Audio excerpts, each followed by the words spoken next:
Share বাজারের খবর। সপ্তাহের শেষ কার্যদিবসেও নেতিবাচক। দেশের 2 শেয়ার বাজার কমেছে সূচক ও লেনদেন। ঢাকার শেয়ার বাজারের প্রধান সূচক কমেছে 22 পয়েন্টের বেশি। এ সময় দর হারিয়েছে 254টি কোম্পানির শেয়ার। অন্যদিকে চট্টগ্রাম স্টক এক্সচেঞ্জে সার্বিক সূচক কমেছে 75.62 পয়েন্ট। বৃহস্পতিবার দিনের শুরুতে কিছুটা ইতিবাচক ছিল ঢাকা স্টক এক্সচেঞ্জ। প্রথম 10 মিনিটে প্রধান সূচক বাড়ে 14 পয়েন্ট। তবে বেলা বাড়ার সঙ্গে সঙ্গে শুরু হয় সূচকের পতন।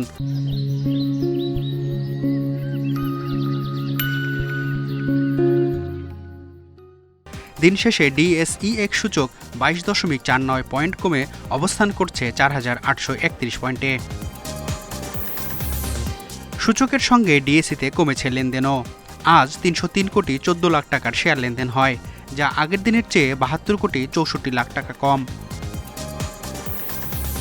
হাতবদলে অংশ নেয়া 391টি কোম্পানি ও মিউচুয়াল ফান্ডের মধ্যে দর বেড়েছে মাত্র 69টি প্রতিষ্ঠানের শেয়ারের, কমেছে 254টির এবং শেয়ার দর পরিবর্তিত 68টি প্রতিষ্ঠানের। সবচেয়ে বেশি লেনদেন হওয়া প্রতিষ্ঠানের তালিকায় প্রথম মুন্নু ফেব্রিক্স, দ্বিতীয় খান ব্রাদার্স, তৃতীয় অবস্থানে সিমটেক্স। শতাংশের দিক থেকে দরবৃদ্ধির তালিকায় প্রথম ফ্যামিলি টেক্স, প্রাইম ফাইন্যান্স দ্বিতীয়, তৃতীয় তুংহাই নিটিং।